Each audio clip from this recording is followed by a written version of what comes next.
everyone. Yes, I'm back again. Yes, funny that my shirt says positive, but I'm not feeling very positive. I didn't have the greatest lesson, and I know that it's the ebb and flow of life. Really, you have ups and downs. To start driving, you could have a good 3 lessons, and one would just be like, I mean, I stole the car like 3 times. I don't even stall usually, so. That's how you know I'm having a bad lesson, because when the fuck do I ever stall? I don't. But yeah, what essentially happened, I mean, the lowdown is that, well, I went to the quiet residential roads, then I went to the busy roads, and I don't know, I just felt like all over the place. Like, as usual, my driving instructor was telling me to go faster. I just never really go that fast. I don't know. Obviously I've been trying to still find a sweet spot between taking my foot off the clutch, not too fast but also not too slow. These days I have probably been doing it too slow, and just making sure I find like a happy balance. But I didn't really perform my best, especially on those busy roads. I just felt like, I was just, I can't even remember the exact points now. It's like my brain has deleted it, which is probably good, because I am the kind of person to dwell on things and just not really move on. So it's good that my brain has deleted exactly what happened in this driving lesson. All I know is that it wasn't good. I think I was just feeling quite a little bit anxious, busy roads, lots of traffic, almost stopped at a box junction because someone decided to be crazy. Apparently it was safe for them to go, but I mean, it surprised me. Just forgetting to go into right gears, or stopping when I shouldn't, going for the clutch when I shouldn't. And stalling 3 times. God, that is embarrassing. I mean, on the positive, I handled it well. I didn't have a breakdown and be like, oh my God, I can't start the car. I started the car. I continued on. It was really interesting that when I sat down in the car with my driving instructor, we stopped and we parked. He was like, oh, I was like, I'm having a bad lesson. He was like, oh, you're not having a bad lesson, but like, it's not my best. It's not my best. I mean, I'm going to continue on, but I know that it's not my best. I'm going to try my best to make of the lesson, but it's definitely not my best. And essentially, he just sort of said to me that I need to, believe that I can do it. And I do believe that in a way. I do, but sometimes I just feel like, oh, maybe this is too much. Like, maybe as a dyslexic person, maybe I'm asking too much of myself to learn Manu.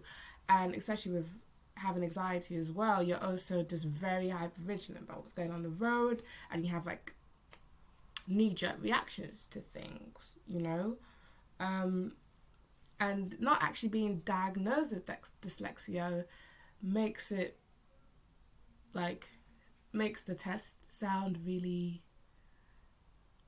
hard, because without a formal diagnosis you don't get the privileges of a driving instructor or the examiner telling you left, right and all that stuff with their hands, which my driving instructor does do. I think he clocked that I am just finished at when it comes to directions, and he does need to use his hands, because I cannot detect where is the right or left. There's a meme that goes, sometimes maybe good, sometimes maybe shit. And I think that really sums up just the driving journey. Sometimes this is a shit, like this one I had. I mean, I didn't kill anyone and stuff, but sometimes they are shit. But I think even within shit lessons, you can see even good things. Like, I think I had some pretty good turns. There was some, I went up to 3rd gear and it was quite smooth. There were some right turns. I think I slowed down effectively. I think I switched to second gear while slowing down a little bit better these days. I didn't kill anyone. I didn't crash into anyone. Yes, my driving instructor had to intervene quite a few times more, but not all the time. Sometimes he didn't have to because I was driving okay. Yeah, and I did some roundabouts, and I looked right, made sure no one was coming. Yeah, I mean, it's not like, you know, I mean, what can you really define as a bad lesson that you can't come back from? Like, you'd have to kill someone to not be able to come back from it. So you can always definitely come back from this, and I think I'm gonna keep going forward, and I no disrespect to anyone who's decided manual not for me, I'm gonna go automatic. I definitely respect that, and it is at the back of my mind. If things do get too hard, I will go to automatic.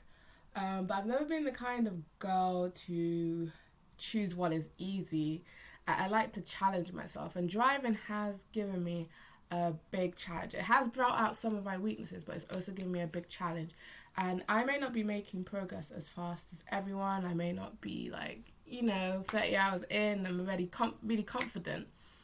But I'm challenging myself, and I have a faith that I'll eventually get over it. Sometimes I'm going to feel like I want to give up, and maybe this isn't for me, maybe I'm pushing myself too hard, but sometimes in these hard moments, the only way is really through, and I think for me it is through. I just really need to go through this and the ups and the downs, but know that even when I take one step back in the next lesson, or 3 steps back, I may actually take 6 steps forward in the next lesson, and just really keep that in mind, and just keep my eye on the prize, keep my eye on the goal, and just don't give up. Don't let one bad lesson knock your confidence, because if I didn't have the ability to do everything that I was doing, my driving instructor would not let me do it. I would still be driving on only residential roads. So yeah, I just have to keep going. And for everyone who maybe didn't have the best lesson either this week, I hope that you keep going, because we will get there eventually. But yeah, I do hope everyone else had a good lesson, and if you haven't had your lesson yet, I hope that you will have one. But yeah, see you next week. Bye.